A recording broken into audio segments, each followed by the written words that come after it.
And welcome to Skynomics academy. My name is Sunil Kumar Yadav और आज हम लोग मोस्ट इम्पॉर्टेंट चैप्टर में से एक जो कि हमारा क्या है, ज्योग्राफी का चैप्टर है, उसको हम लोग डिस्कस करेंगे, है कि नहीं। और हम लोगों ने क्या क्या डिस्कस कर रखा है, हम लोगों ने हिस्ट्री डिस्कस कर रखा है, हम लोगों ने सिविक्स डिस्कस कर रखा है, हम लोगों ने इकोनॉमिक्स डिस्कस कर रखा है।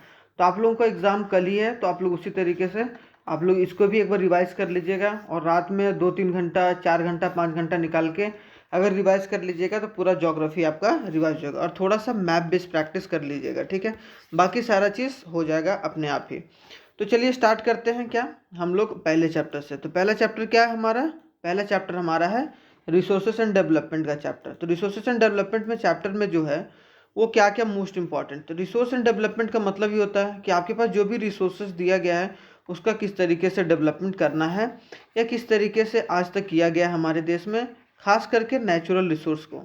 नेचुरल रिसोर्स क्या होता है, जैसे सॉइल हो गया, लैंड हो गया, ये सब सारे क्या हैं, नेचुरल रिसोर्स हैं। तो पहला क्वेश्चन क्या है, which one of the following is an example of cultivable waste land. कि कौन सा जो एग्जाम्पल है इन चारों में से कि जो कल्टिवेबल वेस्ट लैंड है, कि मतलब जिससे कल्टिवेट किया जा सकता है लेकिन वो अभी वेस्ट लैंड के दायरे में आ रहा है। तो वो हमारा क्या होगा, अनकल्टिवेटेड लैंड। कि जो अनकल्टिवेटेड लैंड है कि जिसको हम लोग कल्टिवेट करके उसमें कुछ प्रोडक्शन नहीं कर सकते हैं, कुछ उपजा नहीं सकते हैं, तो हम लोग क्या बोलेंगे, उसको वेस्ट लैंड बोलेंगे, ठीक है। दूसरा क्या है, in which one of the following state is overgrazing a main problem, main reason for the land degradation। Land degradation का मेजर जो प्रॉब्लम है वो ओवरग्रेजिंग का है, वो कहाँ पर कौन से स्टेट में है। तो कौन सा स्टेट है, महाराष्ट्र। महाराष्ट्र एक मेजर स्टेट है जहाँ पर क्या है कि अभी भी ओवरग्रेजिंग एक मेन रीजन है। मतलब ओवरग्रेजिंग का मतलब है कि जमीन के ऊपर से घास निकाल देना। घास मतलब ग्रास।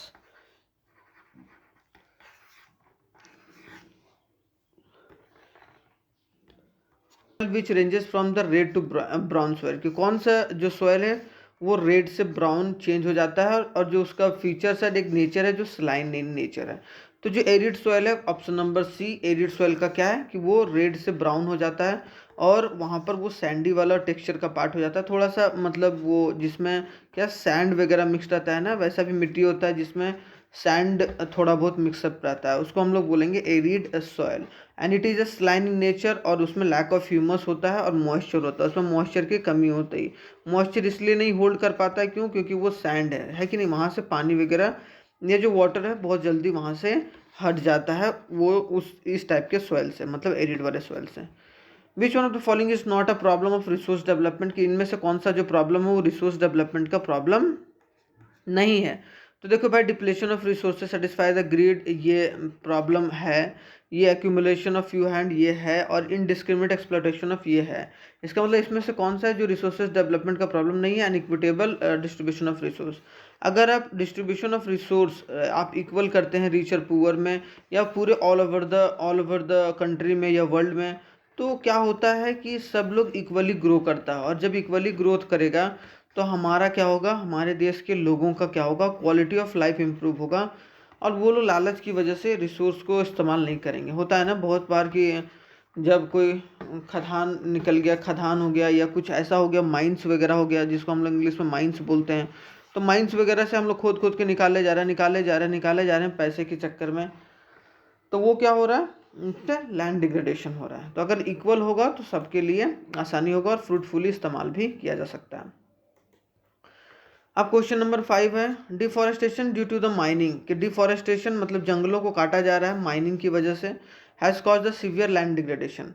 कि जो वो है वो लैंड डिग्रेडेशन बहुत तेजी से हो रहा है। Which one of the following state, कौन से स्टेट में ज़्यादा, सबसे ज़्यादा उड़ीसा में। बहुत बार इसमें कोर्ट भी बोल चुका है, चाहे वो सुप्रीम कोर्ट हो चाहे वो हाई कोर्ट हो।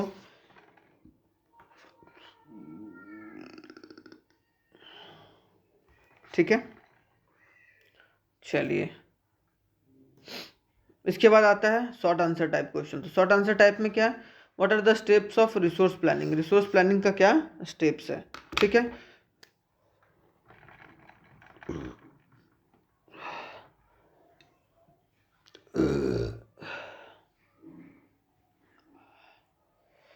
चलिए स्टार्ट करते हैं। अब रिसोर्स प्लानिंग का क्या स्टेप्स है। तो describe the different step of resource planning.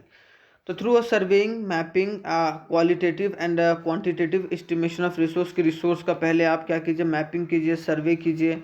तो आप क्या कर सकते हैं, अच्छी तरीके से प्लान कर सकते हैं, और वहाँ अगर आसपास के लोग अगर रह रहे हैं तो उनको आप खाली करवा सकते हैं, नया जगह दे सकते हैं, और इस्टीमेट कर सकते हैं रिसोर्स का। Evolving a planning structure, appropriate technology use करके, स्किल्स यूज़ करके, और इंस्टीट्यूशनल सेटअप कर सकते हैं, ताकि वो रिसोर्स डेवलपमेंट प्लान को एग्जीक्यूट किया जा सके। Matching the resource development plan with overall national development plan, और जो नेशन का डेवलपमेंट प्लान है, मतलब जो एक कोई कंट्री का डेवलपमेंट होगा, वो किस तरीके से जोड़ा जा सकता है एक रिसोर्स डेवलपमेंट प्लान की प्लान से, ताकि वो अच्छे तरीके से फ्रूटफुल तरीके से इम्प्लीमेंट हो सके। तो रिसोर्स प्लानिंग उतना ही इंपॉर्टेंट है जितना आप लोग स्टडी प्लान डिस्कस करते हैं कि भाई मुझे इतना घंटा आज पढ़ना है, 10 घंटा पढ़ना है, 20 घंटा पढ़ना है, तो वो सब सारी चीज़ें। Question number 2, in India some regions are rich in certain types of resource, की बहुत सारे रीजन्स में क्या है कि सर्टेन टाइप ऑफ रिसोर्सेज से रिच रहते हैं, but deficient in some other resource. कोई कोई नहीं होता है, बोला जाता है कि भाई मेरा ये सब्जेक्ट अच्छा है। सेम उसी तरीके से बहुत सारी कंट्रीज़ या बहुत सारे रीजन्स इंडिया में क्या हैं कि जो बहुत मिनरल्स है वहाँ पाया जाता है, लेकिन कुछ ऐसे एरियाज हैं जहाँ पर मिनरल्स वगैरह पाया नहीं जाता है। तो आप एग्जाम्पल्स के थ्रू समझाइए इसको। तो पहला क्या, Jharkhand, Chhattisgarh and Madhya Pradesh are rich in minerals and coal deposit. तो ये तीनों स्टेट है, वहाँ पर मिनरल्स वगैरह और कोल वगैरह बहुत लार्ज स्केल में पाया जाता है, जिससे कहीं ना कहीं यहाँ पर डेवलपमेंट भी होना चाहिए। लेकिन उस तरीके का डेवलपमेंट नहीं हो रहा, क्यों? क्योंकि ये खोद तो रहे हैं, वहाँ से निकाल तो रहे हैं, लेकिन उसको डेवलपमेंट पर नहीं लगा रहे हैं। Arunachal Pradesh is evidence of water resource. Arunachal Pradesh में क्या, वाटर रिसोर्स की कमी है, बट लैक ऑफ, वहाँ पर बहुत अच्छा पानी है, मतलब पानी का जो है वो एविडेंट रिसोर्स है, मतलब बहुत ज़्यादा पानी है, पानी की कोई कमी नहीं है, लेकिन वहाँ पर डेवलपमेंट नहीं है कि वहाँ से पानी किस तरीके से निकाला जाए।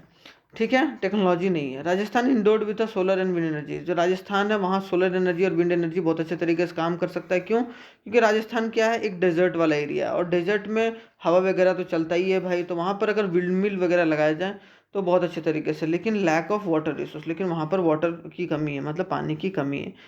जैसे कि एक और है क्या, the coldest desert of Ladakh is relatively isolated in the rest of the country, it is very, और वहाँ पर इसको हेरिटेज के रूप में माना जाता है, बट डेफिशिएंट ऑफ वाटर, लेकिन वहाँ पर डेफिशिएंट ऑफ वाटर है, इंफ्रास्ट्रक्चर है, और सम ऑफ द वाइटल मिनरल्स, उसमें सारी चीज़ों की कमी होती है। उसकी वजह से वहाँ पर भी थोड़ा सा दिक्कत हो जाता है, जो लद्दाख का कोल्ड डेजर्ट है। ठीक है, अब आते हैं हम लोग इंपॉर्टेंट क्वेश्चन में से एक, क्या, suggest and explain the 3 ways to protect the land from degradation, कि 3 वेज बताइए जिसके थ्रू डिग्रेडेशन ऑफ लैंड को हम लोग क्या कर सकते हैं, प्रोटेक्ट कर सकते हैं। तो क्या, एफॉरेस्टेशन, ज़्यादा से ज़्यादा पेड़ लगाइए, प्रॉपर मैनेजमेंट ऑफ ग्रेजिंग, आप जो एनिमल्स को जो घास चरने के लिए भेज देते हैं, या फिर जो मतलब जो ग्रास लगा हुआ रहता है उसे काट काट के देते हैं, तो पूरा आप ग्रास रूट से ना काट कर क्या करें, आप उसको ऊपर से काट काट के खिलाएं, ताकि वहाँ का जो मिट्टी है वो बना रहे। ठीक है, planting of a shelter belt, की प्लांटिंग ऑफ शेल्टर बेल्ट कैसे होगा, मतलब कि जो प्लांट होगा ज़्यादा से ज़्यादा प्लांट लगाइए। Stabilising the sand dunes by growing a thorny tree, और जहाँ पर थोड़ा सा सैंड वाला एरिया है वहाँ पर आप थॉर्न, मतलब जो कैक्टस वगैरह जैसा पौधा लगाइए, ताकि वो मिट्टी को या फिर सैंड को होल्ड करके रखे। इसलिए देखोगे रेगिस्तान वाले एरिया में ज़्यादातर क्या होता है, कैक्टस वगैरह, क्योंकि उसमें पानी की कमी कम मात्रा में चाहिए उसको उसको ग्रो करने के लिए। Proper discharge and disposal of industrial effluent and the waste treatment, की जो भी फैक्ट्री से सामान निकाल रहे हैं, जो भी वेस्ट मटेरियल निकाल रहे हैं, उसको बहुत अच्छे तरीके से ट्रीट कर कर नदियों में छोड़िए, ताकि वो अच्छे तरीके से आपका जो डिग्रेडेशन है वो लैंड का डिग्रेड नहीं हो पाए, और बहुत अच्छे तरीके से आप लोग यूज़फुली फ्यूचर जनरेशन के लिए छोड़ सकते हैं। अब एक मोस्ट इंपॉर्टेंट में से एक क्या है कि खादर एंड बांगर सॉइल के बीच का डिफरेंस बताइए। तो खादर क्या होता है और बांगर क्या होता है? तो खादर क्या है कि न्यू एलुवियल सॉइल को बोलते हैं। जो एलुवियल सॉइल जो गंगा या यमुना रिवर के आसपास आपको ज़्यादा पाया जाएगा, या ठीक है, तो वहाँ पर क्या, जो नया एलुवियल सॉइल रहता है उसको हम लोग खादर सॉइल बोलते हैं, और जो पुराना एलुवियल सॉइल रहता है उसको बांगर बोलते हैं। लोअर कंसंट्रेशन ऑफ कंकर नॉडल्स, नॉडल्स क्या रहते हैं, कंकर्स नॉडल्स, जो कंकड़ वगैरह रहते हैं बहुत कम रहते हैं। कंकड़ मतलब जो छोटा छोटा पत्थर होता है ना, वो बहुत कम रहता है। यहाँ पर higher concentration of khadar nodules, और खादर नूडल्स का यहाँ पर ज़्यादा मतलब नॉडल्स रहता है। It was more fine particles, ये फाइन पार्टिकल्स बहुत ज़्यादा रहता है, और ये लेस फाइन पार्टिकल्स है। तो ये 3 डिफरेंस आप लोग याद करके जरूर जाइएगा। अब आते हैं क्या क्वेश्चन नंबर 5 में, क्या difference between the red soil और लिटरेट सॉइल। रेड सॉइल और लिटरेट सॉइल के बीच में डिफरेंस बताइए। तो रेड सॉइल क्या, red soil develop the crystalline igneous rocks in the area of flow of rainfall. जहाँ पर रेनफॉल का फ्लो हो रहा है वहाँ पर रेड सॉइल का डेवलपमेंट बहुत अच्छे तरीके से किया जा रहा है। Literate soil develops in the area with high temperature of rainfall, और लिटरेट सॉइल वहाँ डेवलप होता है जहाँ high area with a temperature rainfall जहाँ ज़्यादा होता है, और जहाँ फ्लो ऑफ रेनफॉल कम होता है वहाँ पर रेड सॉइल ज़्यादा पाया जाता है। Form due to the weathering of rocks, और वेदरिंग ऑफ रॉक्स को तोड़ तोड़ के एंड फाउंड बाय लीचिंग, और ये लीचिंग के प्रोसेस से बनता है। Red soil are generally found in Orissa, Chhattisgarh, southern most part of Ganga plains and along with the piedmont zone of western Ghat. Western Ghat वगैरह में आप लोग 2 चीज़ याद रखिएगा इसमें स्टेट्स का नाम, कि एक उड़ीसा में पाया जाता है और एक छत्तीसगढ़ में पाया जाता है, बस इतना ही काफ़ी है। ठीक है, उड़ीसा और छत्तीसगढ़ ऐसा रीजन है जहाँ पर क्या है कि रेड सॉइल ज़्यादातर पाया जाता है। और जो उड़ीसा और असम है हिली एरियाज है, found in the Karnataka and Kerala and hilly areas. तो यहाँ पर कर्नाटका और केरला आप लोग 2 याद रखिएगा जहाँ लेटरेट सॉइल पाया जाता है। तो ये भी 3 डिफरेंस है, ये भी आप लोग फटाफट याद कर लीजिएगा। ठीक है, अब क्या आता है, describe the 3 main features of alluvial soil. Alluvial soil का मेन फीचर्स क्या है जो हमारे देश में पाया जाता है। तो alluvial soils are widely spread in the northern plain, जो नॉर्थ वाले रीजन में है वहाँ पर ज़्यादा पाया जाता है, and by the 3 Himalayan rivers. और जो 3 हिमालयन रिवर्स होता है जैसे द इंदस, गंगा एंड ब्रह्मपुत्र, ये तीन ऐसे नदियाँ हैं जिनकी वजह से जो एलुवियल सॉइल है वो नदर्न पार्ट में, क्योंकि ये सारा जो है वो नदर्न पार्ट से निकल कर आता है और वो जाके बे ऑफ बंगाल में मिल जाता है। ठीक है, तो कहीं ना कहीं क्या कि यहाँ पर ये वाले नदियों की वजह से एलुवियल सॉइल ज़्यादा पाया जाता है। मोस्ट फर्टाइल सॉइल जो बोला जाता है among all types of soil, उसको कौन से सॉइल को बोला जाता है, एलुवियल सॉइल को। कि एलुवियल सॉइल में ज़्यादा खेती वगैरह होता है, इसलिए नदर्न पार्ट में खेती वगैरह ज़्यादा होता है, राइस व्हीट वगैरह ज़्यादा होता है। Alluvial soil is classified as a bhangar and खादर। इसमें दोनों फीचर्स में इसको बांटा गया। 2 टाइप के एलुवियल सॉइल्स होते हैं, खादर एंड भांगर। खादर जो होता है वो न्यू सॉइल होता है एलुवियल सॉइल का, और जो भांगर होता है वो क्या होता है, 3 मेन फीचर्स ऑफ मतलब ये भांगर सॉइल क्या होता है कि ओल्ड जो एलुवियल सॉइल होता है उसको बोलते हैं। और एलुवियल सॉइल क्या, पोटास और फॉस्फेरिक एसिड एंड लाइम वगैरह क्या होता है कि ये इसमें पाया जाता है, कंटेन करता है। एक क्वेश्चन यहाँ पर दिया गया और में नहीं है, एंड में है। यहाँ पर describe any 3 basic features of black soil. देखो ब्लैक सॉइल जो होता है यहाँ पर आंसर तो दिया नहीं गया है। तो ब्लैक सॉइल का बेसिक फीचर्स क्या होता है, वहाँ पर कॉटन वगैरह बहुत अच्छे तरीके से उगाया जाता है। क्यों ब्लैक सॉइल्स में। और ब्लैक सॉइल जो रहता है मेनली फाउंड कहाँ होता है, ज़्यादा हिली एरियाज वगैरह में। ठीक है, जैसे हिमाचल वगैरह में पाया जाता है। तो ये सब सारे रीजन्स याद करके जाइएगा।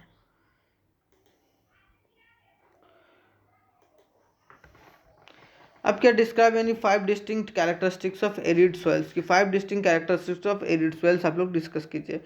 अब क्या है, arid soil ranges from red to brown in a colour, की रेड टू ब्राउन कलर में चेंज हो जाता है। सैंडी इन टेक्सचर रहता है, स्लाइन इन नेचर रहता है। Due to the dry climate and high temperature evaporation is faster, क्योंकि वहाँ ड्राई जो क्लाइमेट रहता है और हाई टेम्परेचर रहता है, इसकी वजह से वहाँ इवापोरेशन क्या होता है, हायर रहता है, इवापोरेट बहुत जल्दी हो जाता है। This soils like a humus and moisture, वहाँ पर ह्यूमस और मॉइस्चर नहीं होता है। And this soils occupied a kankar and layer of the bottom of the horizon to restrict the infiltration of water, जाके ताकि वाटर को इन्फिल्ट्रेट किया जाए। After proper irrigation this soils become a cultivable, अगर प्रॉपर तरीके से इरीगेट किया जाए, प्रॉपर तरीके से इसमें पानी वगैरह दिया जाए तो क्या होगा, ये कल्टिवेबल लैंड के रूप में जनरेट होता है। तो एलुवियल सॉइल भी क्लियर होगा। अब क्या है, वाई द सॉइल रिसोर्स के रूप में क्यों होता है, फटाफट मैं सिर्फ डिस्कस करते चला जाता हूँ, फिर आप लोग इसको एक बार पढ़ जरूर लीजिएगा। ठीक है, why soil considered as a resource. तो सॉइल को रिसोर्स को क्यों कंसिडर किया जाता है, 5 आर्ग्यूमेंट्स बताइए। तो soil is considered as a resource because they are use to satisfy our needs, क्योंकि वो क्या होता है कि हमारे नीड्स को सेटिस्फाई करने की बात करता है। It is the most important renewable source of energy, और most important source of renewable energy कौन सा होता है कि सॉइल होता है, जिसके through in medium of plant growth भी होता है, in home of innumerable forms of living organisms on earth, और ये कहीं ना कहीं घर माना जाता है बहुत सारे छोटे छोटे ऑर्गेनिजम्स का, and base of our life, और हमारे लाइफ का एक तरीके से बेस है सॉइल। अगर सॉइल ना होता तो हम ना होते सनम। ये गाना सुने हो कि नहीं? ठीक है, अब आते हैं second chapter, forest and wild life. Forest and wild life बहुत है अच्छा चैप्टर है, और मैंने इसको डिस्कस भी करा है। तो आप लोग, फॉरेस्ट प्लेस अ की रोल इन इकोलॉजिकल सिस्टम, की इकोलॉजिकल सिस्टम में की रोल प्ले करता है। तो क्या क्या की रोल है भाई? तो human beings also along with all living organisms have a complex web of ecological system. सब एक इकोसिस्टम में रहते हैं, और सारे जो डिपेंडेंट रहते हैं वो एक दूसरे पर डिपेंडेंट रहते हैं।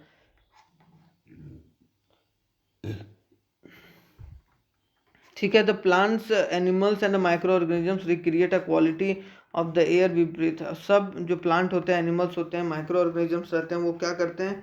रिक्रिएट करते हैं क्वालिटी ऑफ द एयर को, एंड वी ब्रीथ, जितना भी हम लोग जो ब्रीथ करते हैं, और जो वाटर वी ड्रिंक, वाटर जो वगैरह सारा चीज़ सॉइल वगैरह से आता है।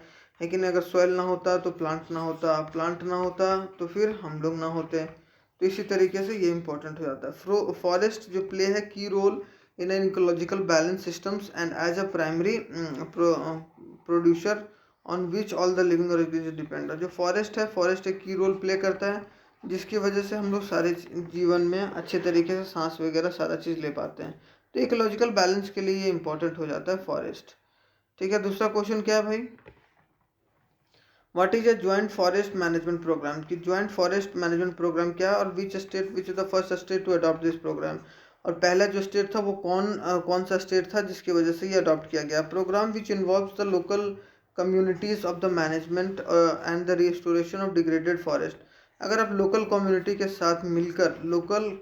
साथ मिलकर अगर फॉरेस्ट जो उजड़ा हुआ फॉरेस्ट है, मतलब जिसमें प्लांट्स वगैरह बहुत सारा काटा गया है, उसको आप एफॉरेस्टेशन में लाते हैं। मतलब उसको क्या करते हैं? एफॉरेस्टेशन में लाते हैं, मतलब ज़्यादा से ज़्यादा क्या करते हैं कि डेवलपमेंट करते हैं। तो कहीं ना कहीं हम लोग उसको क्या बोलेंगे कि वो डिग्रेडेड फॉरेस्ट है। और वो डिग्रेडेड फॉरेस्ट कब होता है? जब आप बहुत सारे पेड़ों को काट देते हैं। उसको रिवाइव करने के लिए अगर आप लोगों से, वहाँ के लोगों से मिलकर अगर आप सब सारा काम करते हैं, मैनेज करते हैं फॉरेस्ट के डिपार्टमेंट के साथ, तो उसको बोलते हैं ज्वाइंट फॉरेस्ट मैनेजमेंट प्रोग्राम। और ये प्रोग्राम फर्स्ट पास किया गया था 1988 में by the state of Orissa, और उड़ीसा के द्वारा ये पहला राज्य था जिसने स्टार्ट करा था ये प्रोग्राम। तो आई होप सो ये वाला भी क्वेश्चन क्लियर होगा। अब क्या आता है? फटाफट explain the 3 reasons of water scarcity, की 3 रीजन बताए जिसकी वजह से हमारे देश में स्कार्सिटी ऑफ वाटर है। तो बहुत सारे रीजन्स है। 96% of the volume of the waters world largest estimate to exist as a ocean, कि 96.5% जो वाटर है वो ओशन में पाया जाता है, एंड 2.5% ही फ्रेश वाटर है जो पीने लायक पानी है। लेकिन उसके बावजूद भी हम लोग उसको वेस्ट करते हैं। Nearly 70% of fresh water occurs in the ice sheets and the glacier, और 70% जो फ्रेश वाटर है वो तो या ढका हुआ है किससे? बर्फ से ढका हुआ है या ग्लेशियर से। Why little less than 30% store as a ground water, जो 30% है वो ग्राउंड वाटर के रूप में अवेलेबल है, और 70% कहाँ पर है? वो आइस वगैरह से ढका हुआ है, ग्लेशियर्स वगैरह से, ये ग्राउंड वाटर है।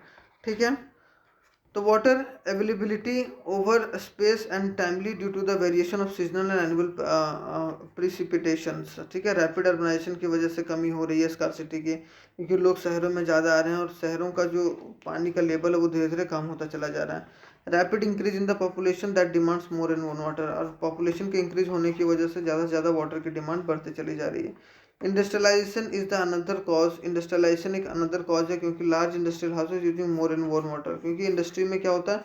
वाटर की नीड बहुत बढ़ जाती है। More water required to generate electricity, electricity को जनरेट करने के लिए वाटर का इस्तेमाल किया जा रहा है। Rising income level also create a more demand for the water, और अगर आप इनकम लेवल कोई भी कंट्री का बढ़ाते हैं तो वहाँ वाटर की नीड बढ़ जाती है, क्योंकि वाटर के थ्रू ही कोई भी प्रोडक्शन प्रोसेस हो सकता है कोई भी फैक्ट्री में। तो आई होप सो ये वाला भी क्वेश्चन क्लियर होगा। अब क्या आते हैं? चैप्टर नंबर 3 मैंने डिस्कस नहीं करा है, जो वाटर लेवल मैनेजमेंट है, जो वाटर है, वाटर रिसोर्स है। तो वाटर रिसोर्स का एक ही आप लोग पढ़िएगा, वाटर हार्वेस्टिंग, कि वाटर को कैसे हार्वेस्ट करते हैं या कैसे उसको बचाकर ले जाया जाता है। ठीक है, ये सब सारी चीज़ों को एक बार आप लोग अच्छे तरीके से डिस्कस कर लीजिएगा। तो चलिए क्वेश्चन नंबर, जो चैप्टर नंबर 4 है एग्रीकल्चर के बारे में, एग्रीकल्चर के बारे में पढ़ते हैं।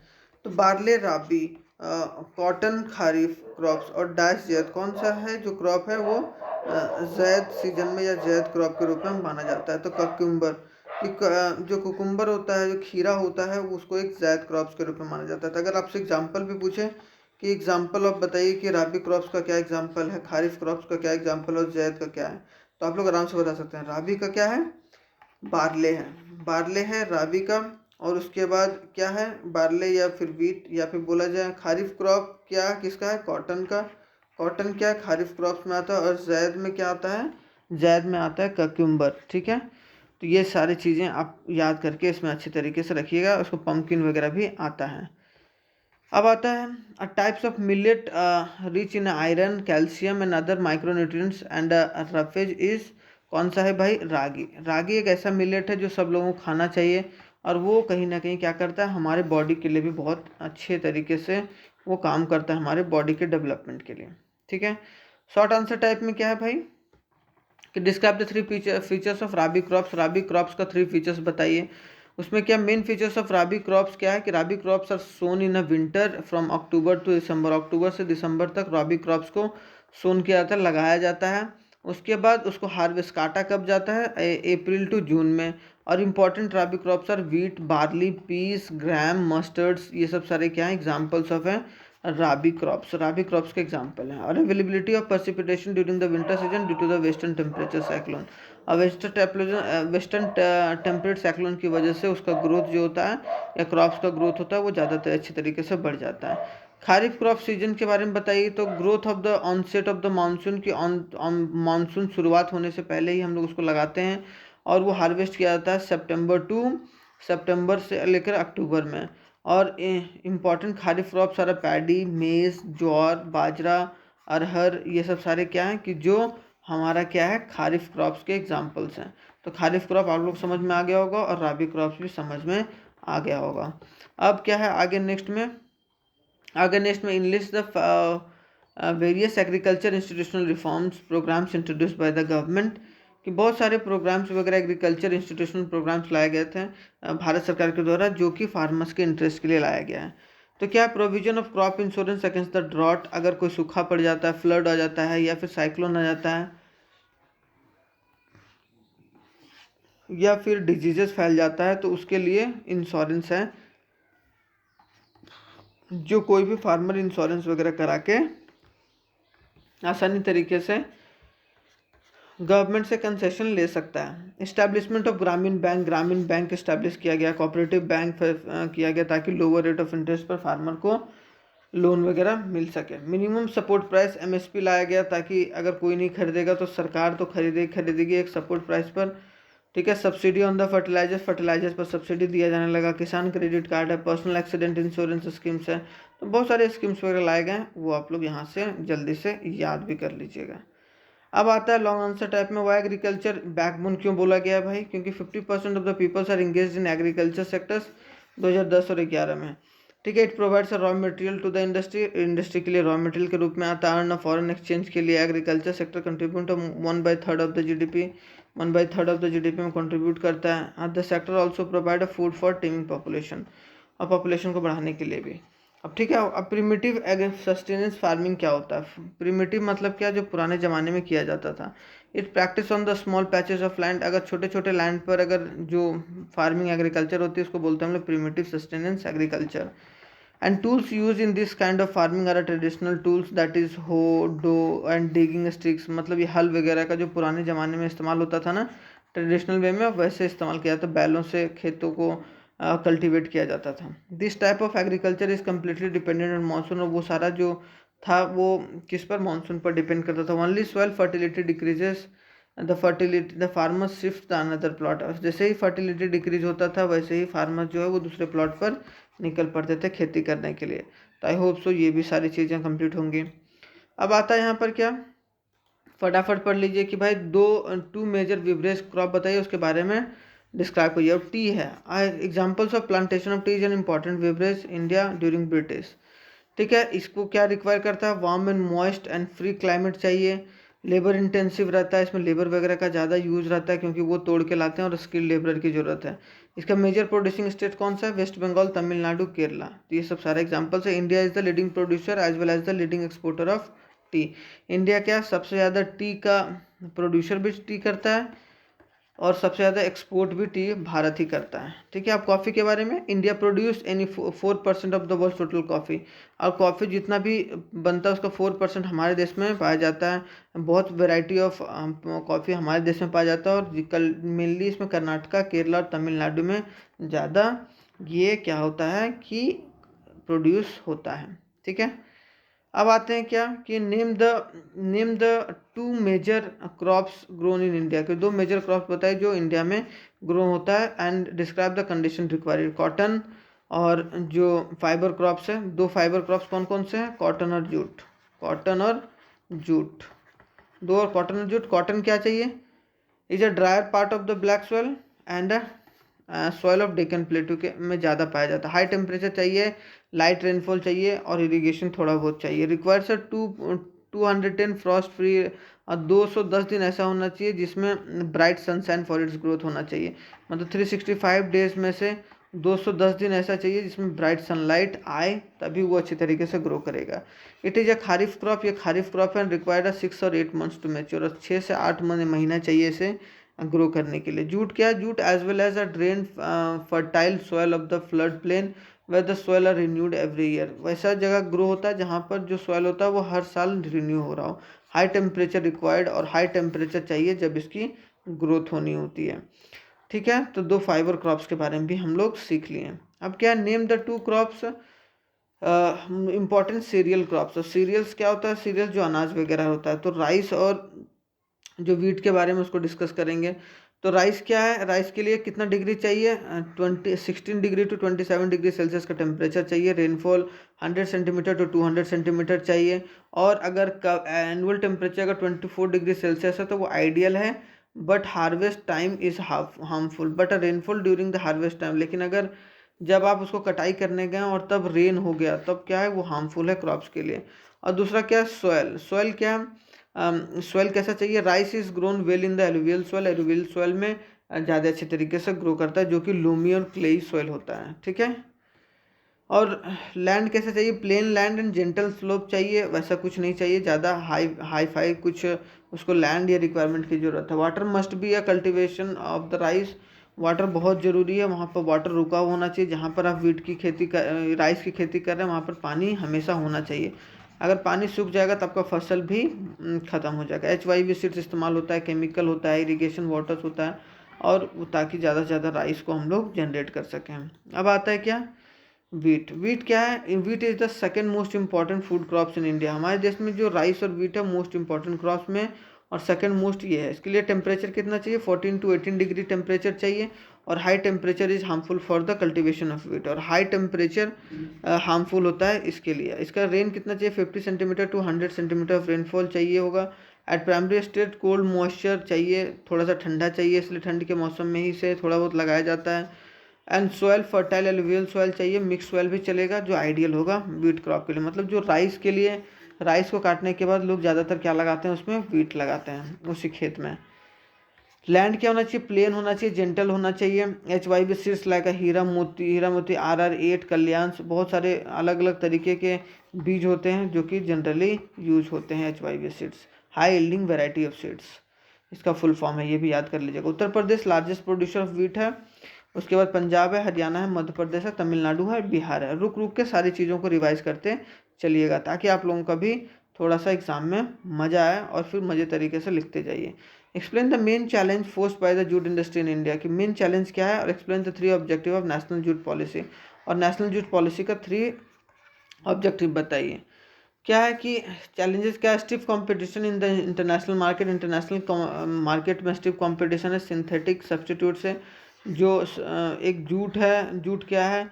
एक नेचुरल सब्सटीट्यूट है, और एक सिंथेटिक से। कभी भी उन दोनों में कंपेयर जो कंपटीशन बहुत हाई है। To stimulate the demand of product need to be diversify. इसका जो डिमांड होगा उसको क्रिएट करना पड़ेगा, ज़्यादा से ज़्यादा लोग इसे यूज़ करें। Stiff competition from the other competitor like Bangladesh. Bangladesh और ब्राज़ील वगैरह से ज़्यादा कंपटीशन है। अब नेशनल जूट पॉलिसी निकाला गया है, तो क्यों निकाला गया? ताकि प्रोडक्टिविटी को इंक्रीज किया सके, क्वालिटी को इम्प्रूव किया सके, ensuring the good price of jute farmers, ताकि जूट के फार्मर्स को सही तरीके का प्राइस मिल सके, और इन्हेंसिंग द यील्ड पर हेक्टेयर्स, और ताकि जो हेक्टेयर्स जितने भी हैं, जितने भी ज़मीन है, उसमें बहुत अच्छे तरीके से इसका यूज़ भी हो पाए। तो आई होप सो ये सारी चीज़ें यहाँ पर क्लियर होंगी। अब क्या आते हैं कि हम लोग आते हैं, अब हम लोग चलते हैं नेक्स्ट वाले में, case based studies question. Case based study question में ज़्यादा कुछ नहीं करना है, आप लोग को ये वाला पूरा पढ़ना है जूमिंग के बारे में। जूमिंग और स्लैश और बर्न होता है, जिसको काट के जलाया जाता है, फिर उस पर कल्टीवेशन किया जाता है। तो how primitive sustenance agriculture related in zooming, कि प्रिमिटिव सस्टेनेंस एग्रीकल्चर कैसे रिलेटेड है जूमिंग से?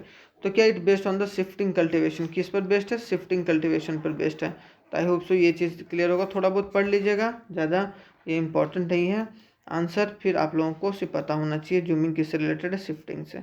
इसी का फिर इसी से क्वेश्चन है कि slash and burn agriculture known as conuco in which one of the following countries, की कॉनुको किस कंट्री में स्लैश और बर्न एग्रीकल्चर को बोला जाता है? तो वो ऑप्शन नंबर है वेनेजुला में। ठीक है, स्लैश एंड बर्न एग्रीकल्चर रोका किस देश में बोला जाता है भाई? रोका बोला जाता है ब्राज़ील में। तो ये याद रखना है दोनों की, कॉनुका वेनेजुला में, और रोका बोला जाता है स्लैश एंड बर्न, जो जूमिंग बोलते हैं हमारे देश में, उसको रोका बोला जाता है ब्राज़ील में। Identify the major problem of jhuming. अब मेजर प्रॉब्लम क्या है? मेजर प्रॉब्लम है लो प्रोडक्शन। क्यों? क्योंकि आप जूमिंग के थ्रू आप हाई प्रोडक्शन कभी नहीं कर सकते हैं, आप मार्केट में तो बेच ही नहीं सकते हैं। In India the slash and burn agriculture are known as bewar. India में किससे से बीवार के रूप में भी बोला जाता है? In which of the following state, कौन से स्टेट में बोला जाता है ये बीवार, जो इन स्लैश एंड बर्न को बोला जाता है? तो ऑप्शन नंबर बी होगा, मध्य प्रदेश में इसको बेवर बोला जाता है। ठीक है, आई होप सो ये भी सारे क्वेश्चंस क्लियर होंगे।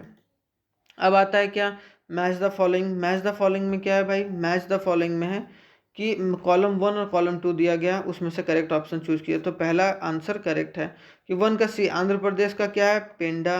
ठीक है, सेकंड का क्या है? डी, मतलब क्या? उड़ीसा का क्या है?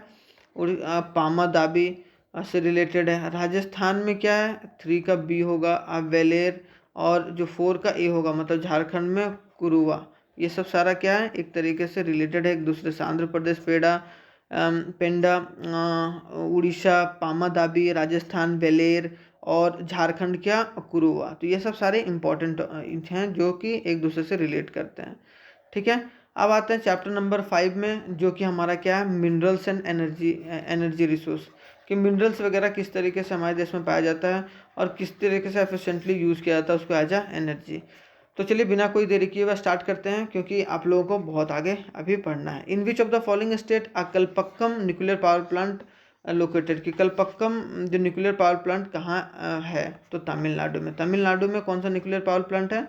कलपक्कम। ठीक है, in which one of the following state है रावत भाटा न्यूक्लियर पावर। रावत भाटा न्यूक्लियर पावर स्टेशन कहाँ पर है? राजस्थान में, रावत भाटा। ठीक है, ये याद रखिएगा दो, कि रावत भाटा कहाँ? राजस्थान में है, और कलपक्कम कहाँ? तमिलनाडु में। तो ये दोनों इम्पॉर्टेंट हो जाता है अगर पॉइंट ऑफ व्यू से देखा जाए। उसके बाद आता है कि शॉर्ट आंसर टाइप क्वेश्चन, कि शॉर्ट आंसर क्या है भाई? अब देख लेते हैं। A concentrated efforts have been made in the sustainable development, suggest any one step to conserve our minerals for the future. एक स्टेप बताए जिससे कंजर्व किया सके। तो improved technology, recycling of metal using a scrap metal and the other substitute, मतलब ये सब सारे टेक्नोलॉजी को इम्प्रूव कर सकते हैं, मेटल को रिसाइकल कर सकते हैं, जो स्क्रैप मेटल है उसको इस्तेमाल करके कुछ अलग अलग चीज़ें बना सकती हैं। तो आप क्या कर सकते हैं? सस्टेनेबल डेवलपमेंट कर सकते हैं अगर मिनरल रिसोर्स को फ्यूचर के लिए बचा के चलना है। बीइंग अ ट्रॉपिकल कंट्री, हमारा देश ट्रॉपिकल है, India has a enormous possibility of tapping a solar energy, कि इंडिया के पास क्या है? कि बहुत एनर्जी है, सोलर एनर्जी है। तो suggest any one to popularise to maximise use, aware people about a renewable energy, कि लोगों को सबसे मेन रीजन क्या है? कि अवेयर कीजिए रिन्यूएबल, ताकि वो रूफ टॉप पर सोलर पैनल वगैरह लगा सकें और उस तरीके से अपनी छतों की ढलाई कर सकें। सोलर स्ट्रीट होना चाहिए लाइटनिंग वगैरह के लिए, ताकि बहुत अच्छे तरीके से उसको यूज़ किया सके। और जो भी अभी इलेक्ट्रिसिटी जनरेट हो रहा है कोल वगैरह से, वो चीज़ ना यूज हो, कि किससे यूज हो? ज़्यादा से ज़्यादा यूज हो सोलर से, और ताकि वो हम लोग नेचुरल रिसोर्स का इस्तेमाल करके पोल्यूशन फ्री कंट्री बना सकते हैं। Where do minerals occurs in igneous and metamorphic rocks, के वेयर डू मिनरल्स कहाँ कर होता है? इग्नेशियस एंड मेटामॉर्फिक रॉक्स में। Minerals occurs in igneous metamorphic in cracks cracks में, क्रेव्स में और फॉल्ट्स में and joints of the rocks में, वहाँ मिनरल्स वगैरह पाया जाता है। जो उसका क्रैक रहता है उसके अंदर, और क्रेविस रहता है, फॉल्ट रहता है, जहाँ ज्वाइंट रहता है वहाँ सब सारे जो मिनरल्स होते हैं वो पाए जाते हैं मेटामॉर्फिक और इग्निशियस रॉक में। अब आता है India is Fairlie rich in mineral resource. हमारे देश में फेयरली रिच है मिनरल रिसोर्स। तो आप एग्जांपल कीजिए, और अनइवल डिस्ट्रीब्यूशन है, मतलब कहीं ज़्यादा है कहीं कम है। तो peninsular contains most of the reserve of the coal metallic minerals, mica and many other non metallic minerals. कि जो पेनिनसुलर रॉक है वो कंटेन करता है रिजर्व सॉइल्स वगैरह में। और सेडिमेंट्री रॉक्स क्या करता है, western and eastern flanks of peninsula use होता है असम और गुजरात में, जो पेट्रोलियम डिपॉजिट के लिए इस्तेमाल होता है, जहाँ पर पेट्रोलियम डिपॉजिट बहुत अच्छे तरीके से पाया जाता है। अब क्या आता है, Rajasthan with the rock system of peninsula. Rajasthan में ज़्यादा पेनिनसुला का has reserve in so many non ferrous minerals and vast alluvial plains of the north Indian to devoid the economic minerals. और जो एलुवियल प्लेन्स ऑफ नॉर्थ है वो क्या करता है, डिवॉइड करता है मिनरल जो इकोनॉमिक मिनरल्स है। तो ये क्वेश्चन भी कंप्लीट होगा, फटाफट पढ़ते जाना है, कोई दिक्कत वाली बात है ही नहीं। उसमें क्या था, how is mining activity hazardous, की माइनिंग एक्टिविटी हजार्डस क्यों है। ठीक है, तो mining activities injurious to health होता है, और माइनस के लिए भी एंड इन्वायरमेंटल के लिए, मतलब जो काम कर रहे हैं लोग उसके लिए भी हार्मफुल है, और जो इन्वायरमेंट है क्योंकि वहाँ से पॉल्यूशन वगैरह होता है। ठीक है, and risk of collapsing dust और noxious fumes inhales by the miners. ये जो डस्ट उड़ता है और जो नॉक्शियस फ्यूम्स, तो खतरनाक फ्यूम्स जो धुआं उड़ता है उसकी वजह से बहुत सारे वहाँ माइनर्स जो रहते हैं, जो माइनिंग करते हैं, लेबरर्स वगैरह, उनको बीमारी हो जाती है एंड पल्मोनरी डिजीज हो जाता है। Risk of collapsing of mine roof को कोलैप्स करने में मदद करता है।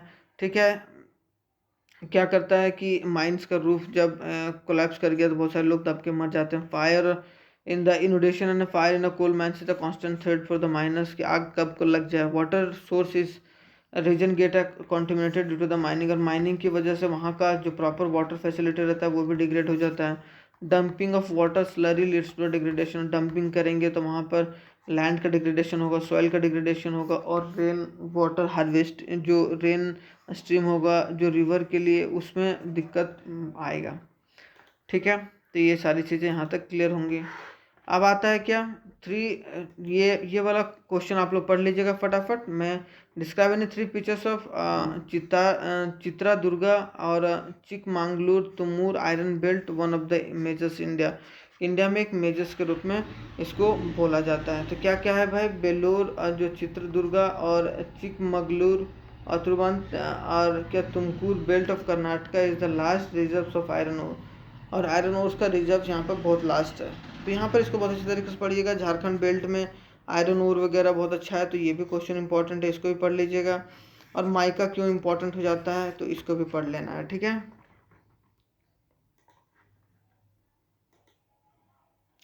सेम उसी तरीके से नेचुरल रिसोर्स है, तो यहाँ पर नेचुरल रिसोर्स क्यों कंसिडर किया जाता है, इको फ्रेंडली फ्यूल्स, तो इसको भी बहुत अच्छे तरीके से पढ़ लीजिएगा, क्योंकि नेचुरल रिसोर्स एक इंपॉर्टेंट सोर्स है। अगर नेचुरल रिसोर्स आप इस्तेमाल करेंगे तो आपके कंट्री का बहुत अच्छे तरीके से डेवलपमेंट होगा। Suggest and explain three ways to reduce the use of petrol, कि तीन वेज बताए जिसके थ्रू आप पेट्रोल के यूज़ को कम कर सकते हैं। ठीक है, as concern citizen we do using a public transport को ज़्यादा से ज़्यादा यूज़ कीजिए। कंजम्पशन ऑफ पेट्रोल को कम कीजिए बाय एजुकेटिंग।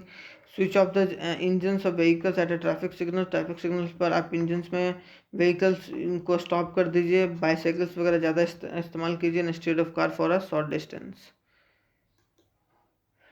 अब यहाँ पर क्या है, फटाफट न्यूक्लियर एनर्जी जो होता है, main minerals use to obtain nuclear power plant. तो न्यूक्लियर पावर प्लांट करने के लिए दो एलिमेंट्स का यूज होता है, तो uranium and thorium are use to generate atomic and nuclear power use होता है। टू स्टेट्स कौन कौन है, झारखंड और राजस्थान में ज़्यादा पाए जाते हैं। एनर्जी सेव्ड एनर्जी प्रोड्यूस, है कि नहीं। अगर आप एनर्जी को सेव कर रहे हैं इसका मतलब क्या, एनर्जी को प्रोड्यूस कर रहे हैं। आप बचा रहे हैं इसका मतलब कहीं ना कहीं कुछ ना कुछ तो आप फ़ायदा पहुंचा रहे हैं नेक्स्ट जनरेशन के लिए। प्रमोशन क्या करना चाहिए, India is presently one of the least energy efficient country, तो हम लोग को ज़्यादा एफिशिएंट बनाना होगा। Public transport, switch off the electricity when not in use, power saving का यूज़ करना होगा। बहुत सारी चीज़ें सेव करना आना चाहिए, जब भी आप कमरे से बाहर जाइए तो उसको स्विच ऑफ द लाइट कर लीजिए। अब क्या जियोथर्मल एनर्जी क्या होता है, अब geothermal energy produce, how geothermal energy produce, the earth grows progressively hotter and increasing a depth, the geothermal gradient is a high and high temperature would be a swallow's depth and groundwater in such area absorbs the heat and the rocks and become hot, and it is so hot that when the rise of the earth surface, जब earth surface पर rise होता है, turns into a steam, से steam में formation होता है, और इसको यूज़ करता है किसमें, टरबाइन को घुमाने में, जो जनरेट करता है इलेक्ट्रिसिटी। ठीक है, how solar energy solve the energy problem to some extent, solar energy किस तरीके से हमारे देश की प्रॉब्लम को सॉल्व कर सकता है, तो यहाँ से क्वेश्चन ये पढ़ लेना है। ठीक है, फटाफट। उसके minerals occurs in various forms, minerals जो होता है बहुत अलग अलग तरीके फॉर्म्स में पाया जाता है। एक नीचे से मेटामॉर्फिक रॉक्स के रूप में, सेडिमेंट्री रॉक्स के रूप में, बॉक्साइट वगैरह में पाया जाता है। Certain minerals like gold silver tins in alluvial deposit में पाया जाता है, गोल्ड सिल्वर स्टीन वगैरह। ओशन वाटर में भी सब मिनरल्स पाया जाता है, जैसे सॉल्ट हो गया, मैग्नीशियम हो गया, ब्रोमीन हो गया, जो ज़्यादातर कहाँ से मिलता है मुझे, ओशन, हम लोगों को ओशन वाटर से मिलता है। ठीक है, इसके बाद क्या है, why is necessary to conserve the mineral resource, ये भी मैंने पढ़ा रखा शॉर्ट आंसर टाइप में, कि मिनरल्स को, रिसोर्स को कैसे कंजर्व किया जाता है। Explain 4 ways to conserve minerals, कि 4 वेज बताए जिसके थ्रू कंजर्व किया सके मिनरल्स को। तो ये सब सारे मेथड टू कंजर्व ये है, इसको फटाफट आप लोग पढ़ लीजिएगा, शॉर्ट आंसर में बताया हुआ है।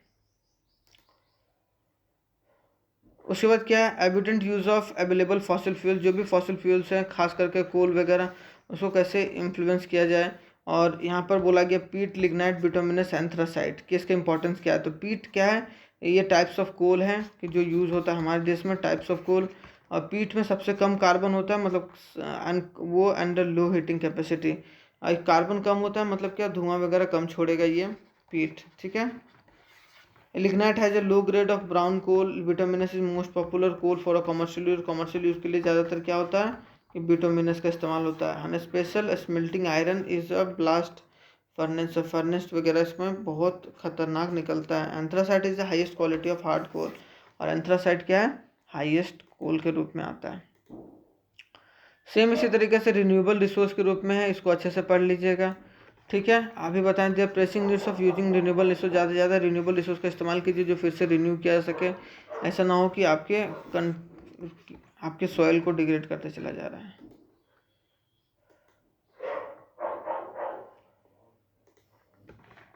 Energy saved is energy produce, energy को सेव करते हैं, इसका मतलब एनर्जी को प्रोड्यूस करते हैं। तो आप लोग इसको पहले ही बता रखे हैं, तो यहाँ पर अच्छे तरीके से इसको भी कर लीजिएगा, थोड़ा सा पढ़ते जाइए फटाफट, है कि नहीं। अब आता है मैन्युफैक्चरिंग इंडस्ट्री। मैन्युफैक्चरिंग इंडस्ट्री में बहुत अच्छे तरीके से मैंने बताया भी है, तो एक बार फटाफट हम लोग क्वेश्चन आंसर देख लेते हैं। विच one of the following is a private sector of industry, private sector of industry कौन है, टिस्को। तो ये चीज़ बता चुके हैं, तो ये सब फटाफट आप लोग पढ़ते चलिएगा, थोड़ा थोड़ा, कोई भी डाउट नहीं होगा। ठीक है, क्वेश्चन आंसर देख लेते हैं। प्राइवेट सेक्टर और पब्लिक सेक्टर में डिफरेंस क्या है। ठीक है, इन पब्लिक सेक्टर में क्या होता है, जो गवर्नमेंट के द्वारा ओन किया जाता है। प्राइवेट सेक्टर क्या होता है, जो किसी एक बंदे का ओनरशिप रहता है। पब्लिक का एग्जांपल क्या है, रेलवे हो गया, पोस्ट ऑफिस हो गया। और टाटा आयरन स्टील इंडस्ट्री, जो टिस्को, इसका फुल फॉर्म देख लीजिएगा आप लोग। रिलायंस इंडस्ट्री, ये सब क्या है, प्राइवेट है, जिसके किसके हैंड में रहता है, प्राइवेट के हैंड में रहता है। तो ये इंपॉर्टेंट है, ये पढ़ लिए आप लोग। फिर क्या, describe the importance of country, ये मैंने बता रखा है बहुत अच्छे तरीके से। तो describe the importance of manufacturing sectors of the country like India, कि मैन्युफैक्चरिंग सेक्टर्स क्यों इंपॉर्टेंस हो जाता है। तो इसको थोड़ा सा आप लोग फटाफट एक बार पढ़ लीजिएगा, आप लोग को तुरंत समझ में आ जाएगा क्या है मैन्युफैक्चरिंग का इंपॉर्टेंस। अगर कंट्री का मैन्युफैक्चरिंग एक्टिविटी बढ़ता है तो कहीं ना कहीं क्या होगा, अच्छे तरीके से वो रॉ मटेरियल इस्तेमाल हो सकता है। और रॉ मटेरियल अगर अच्छे तरीके से इस्तेमाल होगा तो हमारा देश का डेवलपमेंट भी बहुत अच्छे तरीके से होगा। क्योंकि ये चैप्टर मैं पढ़ा चुका हूँ, इसीलिए मैं थोड़ा सा जल्दी जल्दी यहाँ से निकल रहा हूँ। ठीक है, आप लोग फटाफट एक बार पढ़ लीजिए। Agriculture give a boost to the industry, industry sector को कैसे बूस्ट कर सकता है, क्योंकि रॉ मटेरियल प्रोवाइड कर सकता है, मार्केट प्रोवाइड कर सकता है एक, एंड बूस्ट करता है new industrial industry such as cotton, jute, textile, sugar, edible oil, based on the सारा ये सब सारे इंडस्ट्री वो किस पर बेस्ड रहते हैं, रॉ मटेरियल पर बेस्ड रहते हैं। क्या बोला जा रहा है, what ways the industrial pollution of the fresh water can be reduce, कि कैसे industrial pollution of the fresh water can reduce कैसे किया जाता है। ट्रीट किया सकता है वाटर को आप लोग बचा के रखिए, हॉट वाटर को आप नदी में ना छोड़ें। फिर क्या, इंस्टॉलिंग ऑफ वाटर ट्रीटमेंट और लीगल प्रोविजन, ये सब सारा कॉन्सेप्ट बताया जा रखा है। तो आप लोग इसको थोड़ा थोड़ा पढ़ के आगे बढ़ते चलिएगा। इसके बाद क्या है, कॉन्सिक्वेंसेस ऑफ, कि क्या क्या दिक्कतें आती हैं। कॉन्सिक्वेंसेस क्या है इन्वायरमेंटल डिग्रेडेशन का, डो नॉट रिस्पेक्ट द, क्योंकि वो नेशनल और स्टेट बाउंड्री को डिसरिस्पेक्ट करता है। तो कॉन्सिक्वेंसेस क्या क्या है, ये सब सारी चीज़ें यहाँ पर पढ़ लीजिएगा कि रिवर वाटर की वजह से क्या क्या होता है। Suggest any 3 measures to minimise 3 measures बताइए जिसको हम लोग क्या कर सकते हैं, इन्वायरमेंटल डिग्रेडेशन इन इंडिया को कम किया जा सकता है। Minimise use of water, water को मिनिमाइज कीजिए, वाटर को हार्वेस्ट कीजिए, हॉट वाटर को ट्रीट कीजिए, चिमनीज वगैरह लगाइए ताकि जो पॉल्यूटेड एयर है वो इन्वायरमेंट में ना रह के थोड़ा सा ऊपर की ओर जाए। अब give 5 factor that are responsible for the industrial location, कि इंडस्ट्री के लोकेशन के लिए इकोनॉमिक्स में हम लोग भी पढ़े हैं इसको, कि अवेलेबिलिटी ऑफ रॉ मटेरियल जहाँ पर अवेलेबल रहेगा वहाँ पर इंडस्ट्री ज़्यादा खुलता है, अवेलेबिलिटी ऑफ पावर रिसोर्स वगैरह जहाँ रहेगा वहाँ ज़्यादा खुलेगा, और availability of means of transport, जहाँ चीपर मीन्स ऑफ ट्रांसपोर्ट रहेगा, और जहाँ सबसे मोस्ट इंपॉर्टेंट क्या है, जहाँ पर चीप लेबर रहेगा। चीप लेबर जहाँ अवेलेबल होगा वहाँ पर ज़्यादातर इंडस्ट्री वगैरह खोला जाता है कोई भी कंट्री में। इसके बाद क्या है कि वाई इज इकोनॉमिक स्ट्रेंथ, क्या है कि why is the economic strength of the country, why is the economic state of the country development manufacturing sectors और इंडस्ट्री को अगर डेवलप करेंगे तो हमारा इकोनॉमिक का डेवलपमेंट होगा। क्यों भाई, कि manufacturing helps in modernising agriculture, agriculture को मॉडर्न करने में मदद करता है। Reduce heavy dependence on the agriculture, agriculture पर जो हैवी डिपेंडेंस है वो कम हो सके ताकि सेकेंडरी और टर्सरी सेक्टर में ज़्यादा हो सके। ये थोड़ा सा इकोनॉमिक्स में भी था तो सेम क्वेश्चन आंसर है, तो आप लोग इसमें घबराने की कोई बात नहीं है, ठीक है, क्योंकि ये वहाँ पर इकोनॉमिक्स में आप लोग पढ़े होंगे। उसका क्या मैन्युफैक्चरिंग सेक्टर क्या है, मैंने ये पूरा बताया, प्राइमरी सेकेंडरी और जहाँ सेक्टर्स ऑफ इंडियन इकोनॉमी था। सेक्टर्स ऑफ इंडियन इकोनॉमी अगर आप लोगों ने बहुत अच्छे तरीके से पढ़ा होगा तो ये सब सारे क्वेश्चन वहाँ पर थे। मैन्युफैक्चरिंग सेक्टर्स क्या था, ये सब सारे चीज़ें यहाँ पर कर लीजिए। उसके बाद क्या है, what is manufacturing sectors, four types of manufacturing sectors क्या होता है, एक पब्लिक सेक्टर होता है, प्राइवेट सेक्टर होता है, ज्वाइंट सेक्टर होता है, कोऑपरेटिव सेक्टर होता है। और सबके एग्जांपल हैं कि 4 टाइप्स कौन कौन से होते हैं जहाँ मैन्युफैक्चरिंग सेक्टर्स होते हैं। 4 टाइप्स ऑफ मैन्युफैक्चरिंग सेक्टर जिसको हम लोग सेकेंडरी सेक्टर भी बोलते हैं। तो ठीक है, जैसे पब्लिक सेक्टर में क्या हो गया, वेल हो गया और सेल हो गया, ठीक है, वेल और सेल हो गया पब्लिक सेक्टर जो गवर्नमेंट के द्वारा। प्राइवेट सेक्टर टिस्को हो गया, बजाज ऑटो हो गया, डाबर हो गया। ज्वाइंट क्या हो गया, जो ऑयल इंडिया लिमिटेड हो गया वो ज्वाइंट है, OIL, ठीक है। उसके बाद कोऑपरेटिव सेक्टर कौन कौन सा, ऑपरेटेड बाय द प्रोड्यूसर और सप्लायर, जैसे कि अमूल, मदर डेयरी, ये सब कोऑपरेटिव सेक्टर में आता है जो कि एक तरीके का मैन्युफैक्चरिंग सेक्टर है। तो ये सब सारा मैंने पढ़ा रखा है तो इसमें कोई दिक्कत वाली बात है ही नहीं, ठीक है। अब ये आप लोग सेक्टर्स ऑफ इंडियन इकोनॉमी में भी देखे होंगे। इंडस्ट्रियल पॉल्यूशन फ्रेश वाटर को कैसे रिड्यूस कर सकता है भाई, ट्रीट कर सकता है, हार्वेस्ट कर सकता है, हॉट वाटर को लीगलाइज कर सकता है, ग्राउंड वाटर को रिसाइकिल कर सकता है, इंस्टॉल कर सकता है वाटर ट्रीटमेंट कि ट्रीट करके उसको पहले वेस्ट मटेरियल को निकाले, फिर थोड़ा बहुत वेस्ट मटेरियल आप कहाँ, आप जाके नदियों में या उसको अच्छे तरीके से ज़मीनों पर छोड़ सकते हैं।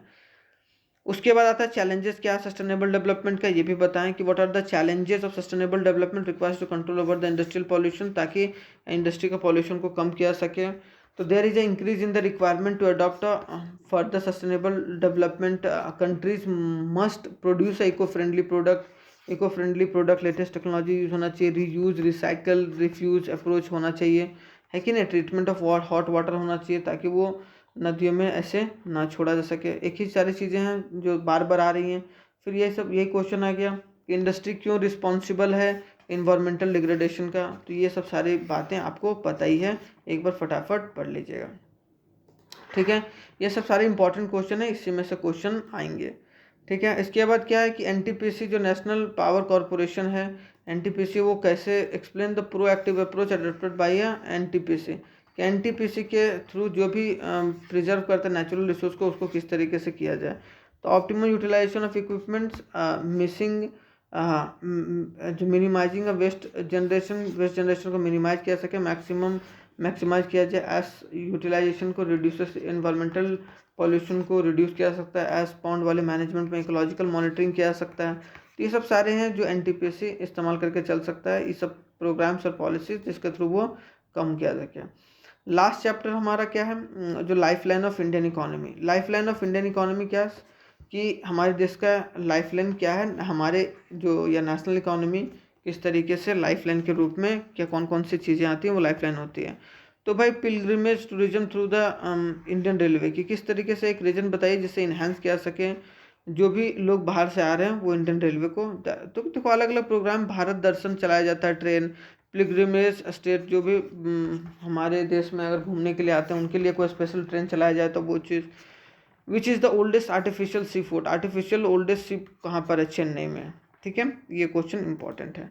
इसके बाद क्या आता है कि complete the following with appropriate terms of A and B, A और बी के रूप में इसको अप्रोप्रिएट किया जाए, ठीक है। क्या है कि means of transport land and railway domestic international inland airways, तो ये में क्या होगा, पाइपलाइन होगा ओवरसीज, तो पाइपलाइन और ओवरसीज यही दोनों मीन्स ऑफ ट्रांसपोर्ट के रूप में यहाँ पर रखा गया है, तो कंप्लीट जो ए और बी के जगह पर है, ठीक है। अब आते हैं क्या कि name the river which related to the national highway number 1, national highway number 1 कौन सा है, गंगा है, ठीक है। नेम द रिवर जिस रिलेट करता है नेशनल नंबर हाईवे 1 पर। 2 जो है वो ब्रह्मपुत्रा पर डिपेंड करता है, जो ब्रह्मपुत्रा रिवर के आसपास का जो बगल से रास्ता गया होगा वो किस नेशनल हाईवे नंबर 2।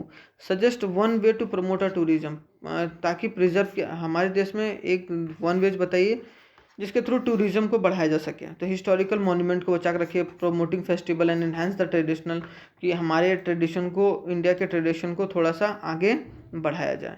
उसके बाद क्या है, क्वेश्चन आंसर है एफिशिएंट यूज ऑफ ट्रांसपोर्ट, कि कैसे ट्रांसपोर्ट को एफिशिएंट यूज़ किया जा सके ताकि हमारा फास्ट डेवलपमेंट ऑफ कंट्री हो। क्यों, they do not helps in move the raw materials to the factories faster but also helps, वो सिर्फ रॉ मटेरियल को पहुंचाने में मदद नहीं करते हैं, उसके बावजूद वो तो करते ही करते हैं, उसके बाद भी वो डिस्ट्रीब्यूशन जो फिनिश्ड गुड है ताकि लोकेशन पर पहुंचाया जा सके। Transportation of crude oil, natural gas, mobility of labour force also increases, labour force increase हुआ था, हम लोगों ने ये इकोनॉमिक्स में भी पढ़ा था, ठीक है।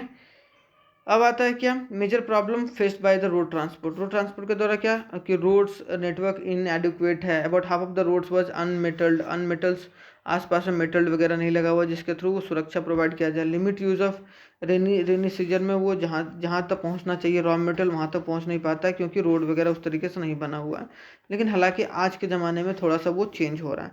Most of the bridges and the culverts of the old and narrow है, बहुत सारा रोड चौड़ा रोड नहीं है। Most of the roads are not fit for a smooth running, और स्मूथ रनिंग के लिए बहुत सारे रोड भी अच्छे हमारे देश में नहीं है, ठीक है। अब आता है क्या कि 3 factors in accordance to prominence the airways mode of transport, की 3 फैक्टर कीजिए जिसकी वजह से जो प्रोमिनेंस रोल प्ले करता है एयरवेज। तो क्या दिया, फास्टेस्ट मोड ऑफ ट्रांसपोर्ट है, best means of transport, remote और अगर हॉस्टाइल रीजन में कुछ पहुंचाना है हेलीकॉप्टर के वगैरह तो थ्रू आसानी तरीके से उसको पहुंचा जा सकता है। नेचुरल क्लाइमेटी और ह्यूमन मेड क्लाइमेटी, जैसे फ्लड आ गया, फेमाइन आ गया, अर्थक्वेक आ गया, एपिडेमिक आ गया, तो एयरवेज वहाँ वाइटल रोल प्ले करता है, वहाँ पर बहुत अच्छे तरीके से वहाँ पर कोई भी ज़रूरत की सामान पहुँचाई जा सकती है, ठीक है। Describe the 3 features of waterways in India, waterways हमारे देश में 95% of the country state volume moved by the sea, 95% जो भी ट्रेड होता है दूसरे कंट्री के साथ एक्सपोर्ट किया जाता है वो किससे किया जाता है, शिप्स के थ्रू किया जाता है। तो ये सब सारे इंपॉर्टेंट चीज़ें हैं जो कि वाटरवेज का, तो आप लोग एक बार फटाफट इसको पढ़ लेना है, ठीक है। जो जो इंपॉर्टेंट है हम लोग पढ़ते जा रहे हैं उसी तरीके से। अब एक्सप्लेन द इंपॉर्टेंस ऑफ, देखिए क्वेश्चन आप लोगों को पॉइंट में ही लिखना है। Explain the importance of railway as the principal mode of transport, railway को एक प्रिंसिपल मोड ऑफ ट्रांसपोर्टेशन के रूप में क्यों देखा जाता है, क्यों, क्योंकि वो इजीली बिजनेस के लिए वहाँ पर आराम से ट्रांसपोर्ट किया जा सकता है गुड्स को, suitable for long term nation को इंटीग्रेट करने के बाद के साथ में railway binds the economic life of country, एक इकोनॉमिक लाइफ के रूप में डेवलप होता है, इंडस्ट्री और एग्रीकल्चर को भी साथ में, और today's railway become the most important then, और रेलवेज आज के ज़माने में हमारे देश में बहुत ज़्यादा इंपॉर्टेंट रोल प्ले किया है। Describe the rural roads in India, हमारे देश का रूरल रोड्स किस तरीके से है, तो rural roads links a rural roads and the village with a town, कि रूरल का जो एरिया का रोड है वो किससे कनेक्ट होता है, टाउन्स और सिटीज़ के through.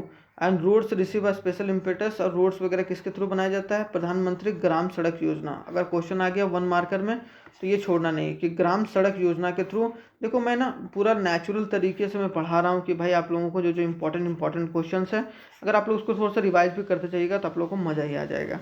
Special provision of every village, ताकि लिंक्ड किया गया मेजर टाउन्स एंड पॉलिसी को, ताकि जो भी मतलब कोई भी सामान हो, रॉ मटेरियल है, वो आराम से सिटी तक पहुंचाया जा सके अगर वो गाँव में प्रोड्यूस हो रहा है तो, है कि नहीं। तो रूरल रोड इसीलिए इम्पोर्टेंट भी हो जाता है। इसके बाद क्या है, the pace and change of communication sector, कि हमारे देश में जो कम्युनिकेशन सेक्टर चेंज हुआ है कि जो है कि ना वो रैपिड, जो sectors has rapid in a modern times. क्यों? क्योंकि अब जैसे जैसे टेक्नोलॉजी चेंज हुआ है हमारे देश में, लेटेस्ट एडवांस कम्युनिकेशन टेक्नोलॉजी आ गया है, जो लॉन्ग डिस्टेंस को भी आसानी तरीके से हम लोग लोकेट कर सकते हैं, और रिसीवर और सेंडर को दोनों को पता होता है कि मेरा सामान कहाँ तक पहुँचा।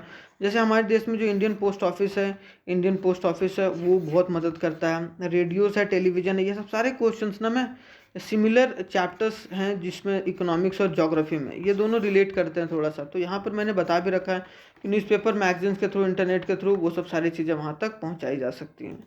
ठीक है, अब आता है क्या, examine the examples of role of transport की, रोल ऑफ ट्रांसपोर्ट और कम्युनिकेशन ये भी बता रखे हैं भाई इकोनॉमिक्स में, तो एक बार देख लीजिए इसको कि efficient means of transport today's, ये वाला रेलवे, एयरवेज, वाटरवेज इन्हांस करता है वाटर लाइफ। तो ये सब सारे आप लोगों को बहुत आसानी तरीके से समझ में आएगा क्योंकि ये पॉइंट में दिया गया। इसके बाद आता है क्या कि टूरिज्म इंडस्ट्री को कैसे बढ़ाया जाए इंडिया में, ये भी पढ़ा रखे हैं।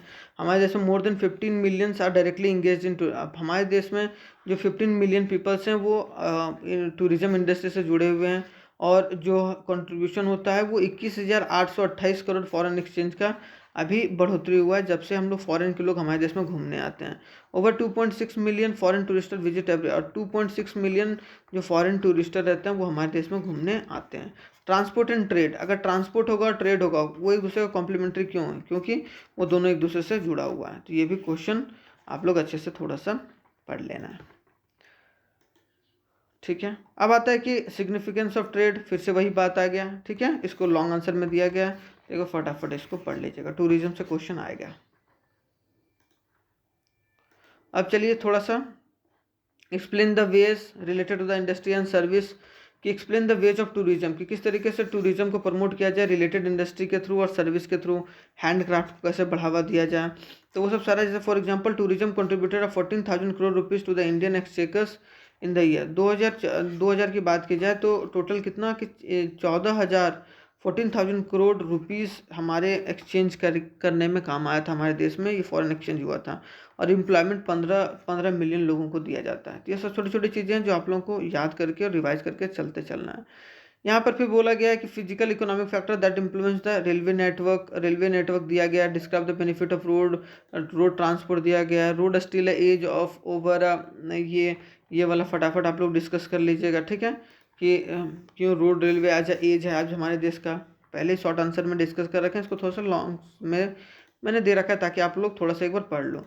फिर यही बोला गया कि नॉर्थ ईस्टर्न रीजन में why air travel more popular in the north eastern region, जो नॉर्थ ईस्टर्न वाले रीजन में वहाँ पर एयर ट्रैवल क्यों, नॉर्थ ईस्टर्न जो बांग्लादेश है, म्यांमार है, चाइना है, वहाँ पर इंटरनेशनल फ्रंटियर है, तो रोड वगैरह वहाँ पर जो अनइवन सरफेस है, पहाड़ वहाड़ है, तो पहाड़ में रोड बनाना उतना आसान नहीं होता है, इसलिए वहाँ एयरवेज फैसिलिटी ज़्यादा आसान हो जाता है और सस्ता भी इन कम्पेयर टू अदर। क्यों? क्योंकि वहाँ ज़्यादातर लोग एयरवेज सरफेस से जाते हैं।